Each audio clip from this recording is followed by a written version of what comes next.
Continuamos con nuestro estudio de Apocalipsis. Hoy tenemos la segunda parte del capítulo 17, las cosas que sucederán después de estas, la gran ramera y su condenación. Hoy hablaremos de la religión de misterio. Volviendo a Babilonia, la mayor parte de la idolatría babilónica pues era reflejada a través de símbolos. Por eso se le consideraba una religión de misterio. El becerro de oro era un símbolo de Tamuz, el hijo. El sol era el símbolo de Baal o de Nimrod, y el fuego era su representación. La cremación de inciensos y el encendido de cirios o su equivalente, no sé si les recuerde algo, era práctica común de la religión de Babilonia, y lo sigue siendo en la católica y en la ortodoxa. Una vez que los hombres fueron dispersados por toda la tierra, a raíz del suceso de la Torre de Babel que se narra en Génesis 11, sus cultos idolátricos fueron con ellos a todas partes. En todas las religiones de la tierra hay evidencias del culto babilónico, porque Babilonia fue la madre o la precursora de todas las falsas religiones que se diseminaron por toda la tierra. El mismo Heródoto, el historiador y geógrafo griego, que es considerado el padre de la historia, cuenta que la religión idolátrica de Nimrod y Semiramis se originó en el área de Babilonia, se extendió por todas partes y llegó a Egipto. Pronto, el culto al sol se convirtió en la religión del imperio, o sea, del imperio egipcio, y allí los dioses de Babilonia recibieron nombres egipcios. Además, los sacerdotes egipcios practicaban la transubstanciación, que según las enseñanzas de la Iglesia romana, es la conversión de toda la sustancia del pan en la sustancia del cuerpo de Cristo, o sea, lo convierten literal, según ellos, y de toda la sustancia del vino, según ellos, la convierten en la sustancia de su sangre. Esos sacerdotes egipcios afirmaban tener poderes mágicos que les permitían convertir a su gran dios Sol, Osiris, en una hostia de pan, así como en el catolicismo. Si ustedes se fijan, la hostia o la oblea católica es redonda, es como el sol. Bueno, en su rito religioso, los fieles se comían a su dios con minúscula para nutrir sus almas. Y el nombre de la trinidad egipcia era Isis, Horus y Seb. Ahora, observemos las iniciales de esos nombres, una I, una H y una S. Estas son siglas jesuitas. Respecto a la mitra usada por los papas, cardenales y obispos, es una prenda de cabeza alargada que tiene forma de boca de pez mirando hacia arriba. Y esta es una prenda que no encontramos en el Antiguo Testamento en los sacerdotes de Israel. Entonces, ¿de dónde viene? Bueno, pues viene de los antiguos sacerdotes babilónicos. Esa mitra representaba a Dagón, el dios pez, que viene en Jueces 16 del 21 al 30. Llevaban sobre esa especie de mitra el título de guardián del puente. El equivalente en Roma fue el de Pontifex Maximus, o sea, sumo pontífice, y ese nombre era usado por el César, y de ahí pasó al obispo de Roma. Ahora entendemos mejor las palabras y el sentido que el apóstol Juan le dio a Babilonia la grande, la madre de las rameras y de las abominaciones de la tierra, de Apocalipsis 17:5. La Iglesia de Roma es heredera del culto babilónico establecido por Nimrod y Semiramis, y es llevado al punto más sublime del engaño porque se mezcla directamente con el mensaje del Evangelio y tergiversan su sentido. O sea, lo tergiversan ante los ojos de los profanos y lo convierten en una simple religión ritualista. Y todos sabemos que no hay peor mentira que la que se parece a la verdad. Desde sus inicios, el cristianismo verdadero ha sido perseguido a muerte por Satanás. Primero, a través de los césaros romanos. Y siglos más tarde, nuevamente, a través de los papas romanos. O sea, solamente cambió de César a papa. Babilonia viene de Babel y significa confusión. No es ningún error decir que la religión de Roma es la confusión misma. Ha mezclado el bien de Dios con el bien del hombre por el hombre. O sea, ha mezclado el bien de Dios con el humanismo. La iglesia con el Estado. La iglesia con el mundo. La ley con la gracia. Las tradiciones de los hombres con la palabra de Dios. Los paganos con los cristianos. Lo carnal con lo espiritual. Lo terrenal con lo celestial. El rechazo presente con la gloria futura. El judaísmo con el cristianismo. Las promesas de Dios hechas a la iglesia con sus promesas a los judíos. Por eso, miren, es muy importante conocer las dispensaciones para saber lo que enseñamos a la iglesia. Porque puede estar en la Biblia, puede ser bíblico, pero no siempre va a aplicar a la iglesia. Por eso la iglesia romana es el centro de todas las confusiones, porque su confusión es un profundo caos, es una mezcolanza. Bueno, el texto dice madre de las rameras y de las abominaciones de la tierra. La iglesia romana lleva ese título sobre su frente, madre de las rameras espirituales. Ella engloba todo el mover religioso contrario a Cristo. Y esto será más constatable cuando la apostasía sea todavía más evidente en este mundo. El propósito de Satanás es frenar a como dé lugar el avance del evangelio, así como pervertirlo. Y aquí es donde intervienen las diferentes ramerillas, digamos así.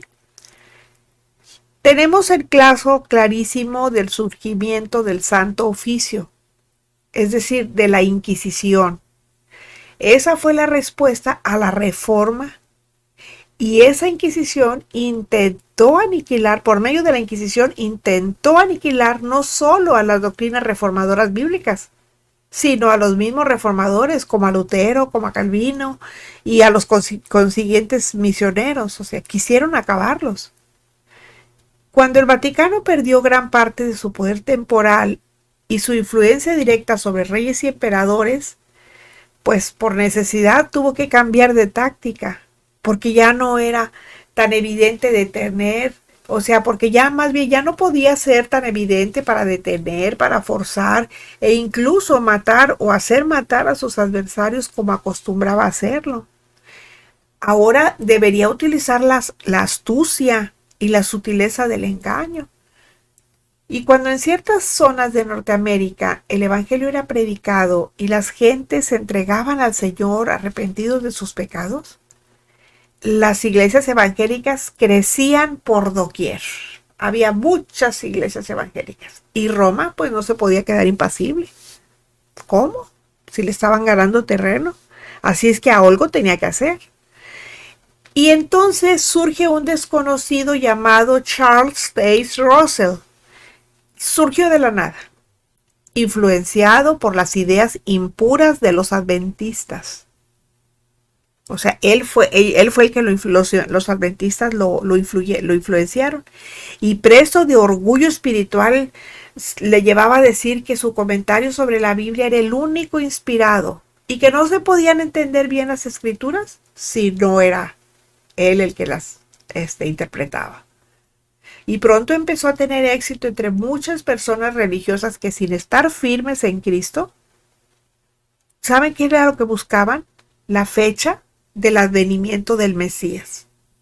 Y Russell les dio una fecha y les dijo 1914. Y esto hizo crecer su popularidad. Y así nacieron, ¿saben quiénes? Los llamados testigos de Jehová.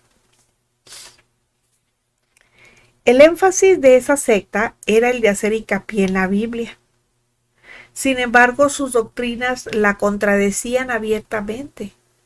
O sea, ellos decían que estaban basándose en la Biblia, pero sus enseñanzas eran contrarias a lo que la Biblia decía. Y ese era un gran problema. Pasaron algunos años y a Russell le siguió un falso juez y luego otros hombres, y el problema pues no se había solucionado. De alguna manera había que acomodar las escrituras a las doctrinas de la llamada Torre del Vigía. Y aquí entran los jesuitas católicos para intentar frenar el poder del Evangelio en los Estados Unidos. Ellos apoyaron secretamente esa falsa creencia que se opone directamente al Evangelio y ayudaron a la traducción de sus escrituras, entre comillas. Los jesuitas claramente tomaron parte en la traducción de la versión Nuevo Mundo. Esa es la Biblia de los Testigos de Jehová. Eso quiere decir que la Torre del Vigía está más ligada al Vaticano de lo que muchos puedan creer o pensar. Y esa es una de sus rameras. Según un jesuita ya afinado, los Testigos de Jehová, el mormonismo, la cienciología y entre muchos otros, son solo algunos de los grupos que los jesuitas han formado o han ayudado a formar como la antítesis del Evangelio de nuestro Señor Jesucristo. Aquí cabría, creo yo, los del famoso G12, porque ellos también, ese nació creo que con César Castellanos, del colombiano, y también ellos por allá tienen sus reuniones con el Papa. Y estas son algunas de las abominaciones espirituales que han producido los jesuitas. Esto se nota en que estas sectas, como formas del catolicismo, tienen el mismo patrón básico en sus doctrinas, prácticas religiosas y su estructura. Y de acuerdo a testimonios, cualquier cuerpo religioso o sociedad secreta que se esté formando, inmediatamente es visitado, ¿saben por quién? Por jesuitas encubiertos. Cualquier organización nueva intentará ser influenciada por esos visitantes que son muy simpáticos, pero también son muy inteligentes, que les van a querer ayudar a formarse y a moldearse. Babilonia la Grande, la que está sentada sobre 7 colinas, es la madre de las rameras. ¿Cuáles son esas rameras? Bueno, ya hemos hablado someramente de unas pocas. Indudablemente otra de ellas es el Islam. ¿Y qué tendría que ver el Vaticano con el Islam? Pues mucho. Miren, una cosa sí se sabe. Los papas de Roma siempre han querido llevar su sede de Roma a Jerusalén, que es la cuna de la verdadera iglesia cristiana. De allí el porqué de las cruzadas. Para ello deberían destruir la fuerza judía ortodoxa que todavía existía en Jerusalén y sus alrededores. Porque Roma ha aborrecido a los judíos porque siempre se han opuesto con éxito a que el papado se instaurara en Jerusalén. Pero por otro lado, la profecía debía cumplirse y al Vaticano nunca le ha gustado esa profecía. De Babilonia la Grande está asentada sobre 7 montes. Esto es sobre Roma. Las 7 cabezas son 7 montes sobre los cuales se sienta la mujer, dice el texto. Existen informes que llegaban a Roma ya por el año 600, donde se dice que los beduinos rechazaban el catolicismo romano. El plan originado en Roma fue el siguiente: unir a los hijos de Ismael con una nueva religión a la que pudiera controlar. Ese es el fin, controlar. Por aquel tiempo, las tribus árabes estaban divididas. En cuanto a creencia, eran idólatras. Cada una adoraba a su propio ídolo. No obstante, tenían algo en común: lo que dominaban, la casa de Dios, llamada la Kaaba en la Meca. Decían que fue construida por Abraham y su hijo Ismael. Dentro de la Kaaba había 360 ídolos. Los espías del obispo de la ciudad que reina sobre los reyes de la tierra, es decir, Roma, buscaban un líder potencial para levantar esa nueva religión. En la tribu de Quraysh hallaron a un joven brillante. Su nombre era Mahoma.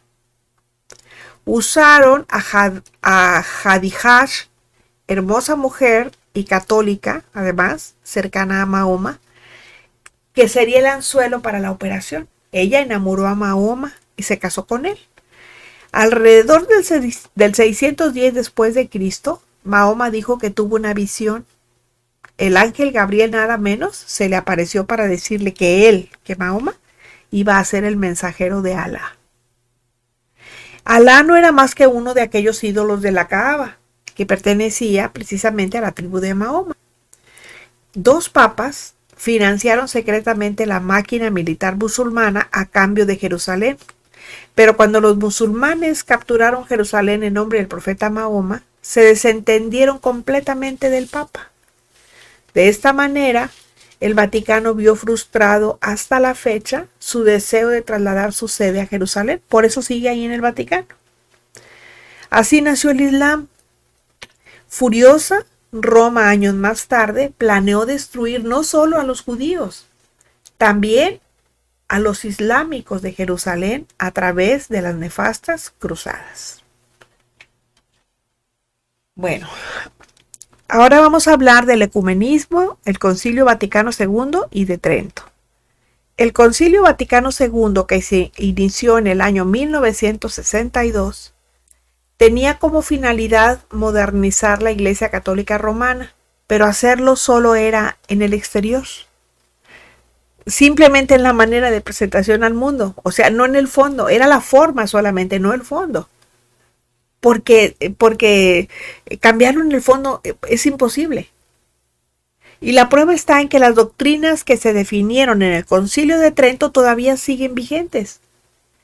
En ese concilio, los jesuitas fueron el poder predominante, o sea, digamos, es la mano ejecutora de las cosas, es la mano dura. Los documentos del Concilio de Trento se basaron en la Constitución de Ignacio de Loyola, una manera nueva y afectiva de intentar destruir el protestantismo. O sea, de manera muy suavecita, si ustedes quieren, muy sutil, pero destruirlo.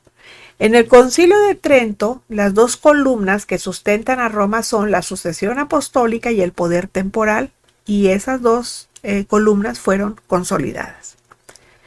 El comienzo del movimiento ecuménico en el Concilio Vaticano II, celebrado después de la Segunda Guerra Mundial, ha llevado a muchos a creer que las doctrinas del Concilio de Trento ya no tienen vigencia. Pero ¿saben qué? Siguen vigentes. El Papa Juan XXIII dijo: acepto completamente todo lo decidido y declarado en el Concilio de Trento. La Constitución dogmática publicada por el Vaticano II es el texto más ensalzado por ser el logro más trascendental del concilio. Este importante documento afirma claramente que no define ninguna doctrina o dogma nuevos, o sea, sigue igual. O sea, por tanto, las doctrinas expresadas en el Concilio de Trento siguen en vigor, o sea, no han cambiado. Si Roma quiere seguir existiendo como es, no puede volverse atrás de todo lo que ha declarado anteriormente como dogma, o sea, como credo, no puede cambiar ya. Ella dice de sí misma que es siempre la misma, que no cambia. A raíz del Concilio Vaticano II, Roma pretende aglutinar a todos los movimientos religiosos bajo su manto, eso es ecumenismo, incluyendo a la Iglesia Ortodoxa, que es su auténtica rival a muerte. Pero no solamente a ellos, también a los protestantes evangélicos, que antes eran llamados herejes y anatemas, pero que ahora, después del Vaticano II, son llamados hermanos separados. Así es como nos llaman, hermanos separados. De ahí el énfasis ecuménico exagerado y las palabras bonitas de la unidad de los cristianos. Pero lo que busca Roma en realidad no es la verdadera unidad de los cristianos, porque eso es imposible. Que personas con diferentes creencias, y aquí estoy hablando simplemente de doctrinas básicas, puedan tener un mismo Señor, una misma fe, un mismo bautismo, un mismo Dios y Padre, como enseña Efesios 4, 5 y 6. O sea, simplemente un mismo evangelio. Es imposible. Entre los verdaderos cristianos es la palabra de Dios la que nos une, tal y como el Espíritu Santo la inspiró. Pero Roma no. Roma tiene su palabra diferente, su propia palabra. Entonces nada que ver con el evangelio de Cristo. Por lo tanto, no puede haber unidad entre nosotros y ellos. Probar que Roma no busca la verdadera unidad de la fe de Cristo es facilísimo. Miren, tomemos el ejemplo de Latinoamérica. A pesar de todo el movimiento evangélico que surge por todo el continente, pues se continúa practicando y exportando mucha variedad de espiritismo, santería, vudú y otras tropelías satánicas que crecen al amparo del catolicismo romano. Porque eso no es ningún problema para el Vaticano. Mientras los hechiceros se confiesen católicos romanos y lo mismo hagan sus seguidores, está bien, para ellos no hay problema. En realidad el concepto de unidad que Roma tiene es muy particular, es muy diferente a lo que nosotros entendemos por unidad. Unidad para Roma significa tener a todos bajo su paraguas, o sea, bajo su control. La finalidad es que todos se llamen católicos y reconozcan al Papa, aunque decidan seguir practicando sus cultos satánicos. ¿Cuál es la clara finalidad de todo esto? Levantar una macroiglesia universal donde el Papa sea la cabeza visible e incluya a todas las religiones, porque según Roma, cualquiera que siga su religión con fe, al final Dios va a tener misericordia y le salvará, según ellos. Pero quienes conocemos el Evangelio sabemos que eso no es así. Y la única religión que va a haber es la del anticristo. Así de que ahí váyanle entendiendo un poquito. En otras palabras, lo que Roma dice es, mira, tú cree lo que quieras. Mientras lo creas con sinceridad, tú estarás agradando a Dios. ¿Será cierto? Bueno, detrás de esta abominación solo está el deseo de codicia y ambición ilimitados de poder que Roma siempre ha tenido. El mismo espíritu de poder y conquista que la Roma antigua tenía sigue estando en la Roma religiosa a través del tiempo. La Roma antigua, dentro del espíritu de su célebre Pax Romana, permitía las idiosincrasias socio-religiosas de las naciones que conquistaba. Así era mientras las gentes reconocieran a Roma como su autoridad final. No importaba, nomás con que dijeran que Roma era su autoridad. Pues lo mismo está ocurriendo con la Roma religiosa. Y lo que con la Inquisición no pudo conseguir, ahora pretende hallarlo a través del ecumenismo. Por eso el ecumenismo es un engaño disfrazado de buenas intenciones. Y ese buenas hay que ponerlo entre comillas, porque es la esencia de Babilonia la Grande. Los movimientos que intentan unir a evangélicos con católicos romanos devienen de un plan perfectamente ideado y orquestado por los jesuitas, pues dirigidos obviamente por Satanás. Muchos líderes evangélicos, sobre todo de origen anglosajón, que son desconocedores de la realidad de Roma, obviamente, han caído en su trampa creyendo que son hermanos en Cristo, pensando que están trabajando codo a codo para unir la iglesia de Cristo. Y Roma, pues claro, está encantada con esa ignorancia, porque le están facilitando la labor. Para los cristianos evangélicos, evangelismo significa llevar a la gente a Cristo. Pero para la jerarquía católico-romana significa llevar a la gente al seno de la iglesia de Roma. Hay un cura católico romano que pertenece al movimiento carismático y es líder del movimiento ecuménico evangelístico que compartió lo siguiente. Dice, nuestra labor es la de hacer verdaderos cristianos llevándoles al seno de la iglesia católica. Y aparte utilizan mal el término católico, católica. Eso nada que ver. Católico significa universal y universal es la iglesia de Cristo. Entonces, esto sería la iglesia de Roma. Eso significa que la evangelización es completamente exitosa hasta que el convertido es hecho miembro del cuerpo de Cristo por ser llevado al seno de la iglesia de Roma. ¿Ustedes se imaginan eso? El Papa Pablo VI llamó sobre la evangelización del mundo moderno y dijo, el compromiso de alguien al que se acaba de evangelizar no puede quedar como algo abstracto y solo decir soy cristiano. Esto es demasiado superficial, demasiado abstracto. debe dársele una forma visible y concreta a través de ser parte de la Iglesia de Roma, nuestro sacramento visible de salvación. Me gusta decir estas palabras, decía, y las voy a decir otra vez, nuestro sacramento visible de salvación.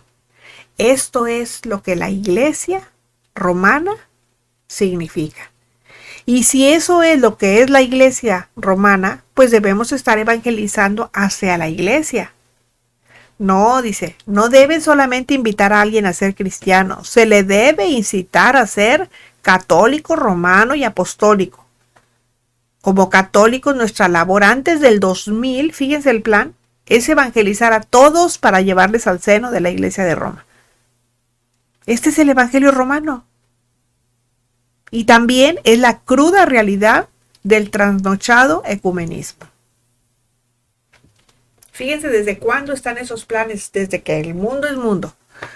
El problema para Roma es cuando se levantan cristianos verdaderos que declaran seguir a Cristo solo a través de su palabra y no reconocen al Papa Romano como cabeza de la Iglesia. Un cardenal declaró que el enfoque protestante en la autoridad de la Biblia era un obstáculo para la unión ecuménica de todas las iglesias del mundo. O sea, fíjense, la iglesia verdadera es guiada por el Espíritu Santo y el Espíritu Santo no permite que la iglesia verdadera, la iglesia de Cristo, la iglesia invisible, forme parte de la iglesia de Roma. Eso es lo que le está evitando. Pero cuando el anticristo venga, que el Espíritu Santo va a ser a un lado, entonces sí, van a decir, venga, chepa acá. Y entonces sí se van a reunir todos. Y fíjense lo que dijo ese cardenal. Dice, la reforma fue una revuelta protestante. Fíjense lo que él pensaba de la reforma, que molestó la unidad de la iglesia. La unión se llevará a cabo cuando los rebeldes, así le llamaban a Lutero y a Calvino y a todos ellos, acepten la autoridad del Papa y abandonen la autoridad de las Escrituras. Roma no puede aceptar algo que quede por debajo de esto. Fíjense nada más qué herejía. Y este es el concepto del ecumenismo que el Vaticano tiene. Aquí claramente se nos está diciendo que el Papa está por encima de la palabra de Dios. Lo que dice un hombre por encima de lo que Dios dice. Un informe de la Conferencia Nacional de Obispos del Brasil fue mucho más explícito, pasmado ante el asombroso crecimiento de las iglesias evangélicas en Brasil, y decía, los líderes de la Iglesia Católica Romana han amenazado con lanzar una guerra santa contra los protestantes, a menos que no fomenten que la gente abandone el redil católico. Y lanzó una seria amenaza anunciando, vamos a declarar una guerra santa, no les quepa la menor duda. La Iglesia Católica tiene una estructura pesada, pero cuando nos movamos, aplastaremos a cualquiera que esté debajo de nosotros. ¿A qué vino el diablo? A matar, a robar y a destruir. ¿Cierto o no? Juan 10:10. Entonces, a pesar del cacareado ecumenismo, quien dio el informe admite que la persecución hacia los protestantes o hacia los evangélicos sigue siendo la política oficial de Roma. Bueno, ahora vamos a hablar un poquito de Babilonia la Grande, la ecuménica. Pregunto, ¿ha cambiado Roma? No. Lo que ha cambiado es su estrategia, porque las metas siguen siendo las mismas que ya fueron. El papado sabe que ya son muchos cientos de millones en todo el mundo los que son evangélicos. Países e incluso casi continentes son evangélicos o protestantes, como le quieran llamar, es lo mismo. Aunque sea por nombre o tradición solamente. Ahora Roma apuesta por la integración actuando en base a su espíritu de ramera. A esa no le importa fornicar con cualquier religión y secta con el fin de atraparla bajo su poder de seducción. Uno de los títulos de esa iglesia es el de madre. Por eso se llama la Santa Madre Iglesia Católica Romana, Apostólica y Romana. Como tal, madre, dice sentirse madre y abraza en su seno a todas las corrientes filosóficas, políticas y religiosas que se quieran poner bajo su amparo. O sea, pero siempre bajo, no a la par, mucho menos sobre ella. No, tienen que estar bajo su mando, pues. Este es un eufemismo, porque en realidad lo que pretende Roma es controlar todo aquello que parece diferente a ella. Y la política de integración no solo va dirigida al mundo protestante, aunque ese es el principal objetivo. El difunto Juan Pablo II se reunió con el Dalai Lama, el dirigente del budismo tibetano, y con otros dirigentes de religiones satánicas en Asís, Italia, en el año 86.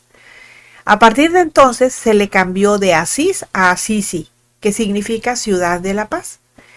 En esa reunión histórica se unió en un círculo para rezar y para meditar con encantadores de serpientes de Togo, fíjense, contra chamanes y médicos brujos de África, contra gurús hindús de la India, contra monjes budistas de Tailandia y religiosos protestantes liberales de Gran Bretaña. Muchos católicos romanos sinceros se asombraron, fíjense, hasta ellos mismos se asombraron al escuchar al Papa declarar en esta reunión interreligiosa en Asís que existen muchos caminos a Dios. ¿Cómo ven? Muchos caminos a Dios. Pero el apóstol Pedro, del cual Juan Pablo II se decía sucesor, hablando de Jesucristo, dijo una cosa muy diferente. En Hechos 4:12 dijo: y en ninguno otro hay salvación, porque no hay otro nombre bajo el cielo dado a los hombres en que podamos ser salvos. Solo Jesucristo es el camino, dice Juan 14:6. Este evento volvió a producirse 3 años más tarde en Roma y se anunciaba así: líderes de todas las religiones tienen un encuentro en Roma. El Vaticano se encuentra dando los últimos retoques para llevar a cabo la reunión interreligiosa. El Vaticano está dando los últimos pasos de preparación para la reunión interreligiosa que deberá celebrarse el próximo mes de octubre, los días 24 al 28. Líderes de todas las religiones se encontrarán en Roma para estudiar la contribución que los creyentes en común pueden hacer a favor de la humanidad en el próximo siglo. El encuentro incluirá una visita a Asís, la ciudad de la paz. Así decían varias fuentes de información. Entonces queda claro: Babilonia la Grande, la madre de las rameras y de las abominaciones de la tierra, y la Iglesia Católica Romana es la principal de las rameras. Es una. Ella es la gran ramera. Aquí les recordamos a los que todavía están en su seno, dentro de esa secta, porque es la secta más grande que puede existir en el mundo, las palabras inspiradas del apóstol Pablo dichas en 2 Corintios 6 del 14 al 16.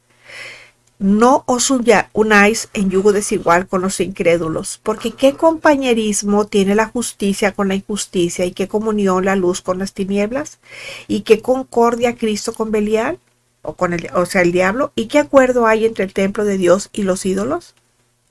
Eso nos lo dice a los cristianos. Y a los católicos que están dentro de esa iglesia, también les dice: salgan de allí.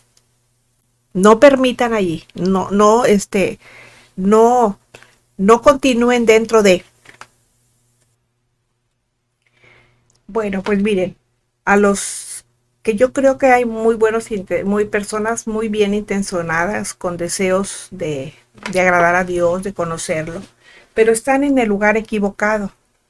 Entonces, según a los Corintios 6, 17 y 18 y 7:1, les dice lo siguiente: por lo cual, salid de en medio de ellos y apártense, dice el Señor, y no toquen lo inmundo, y yo los recibiré, y seré para ustedes por padre, y ustedes me serán por hijos e hijas, dice el Señor Todopoderoso.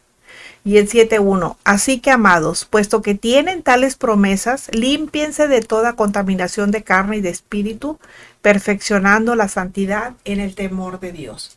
Entonces, mi recomendación es esa.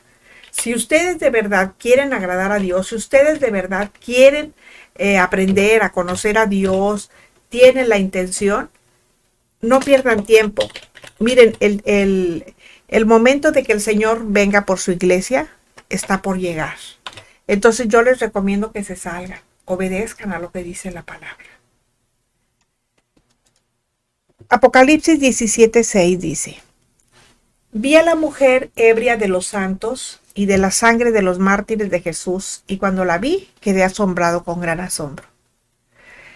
Si, como algunos aseguran, era tan solo la Roma imperial la que estaba ebria de la sangre de los cristianos, pues no tendría sentido el hecho de que Juan se asombrara, por la sencilla razón de que él era perfecto conocedor de la persecución a muerte que los emperadores romanos infringían a los cristianos, pues él mismo estaba preso por orden de Domiciano.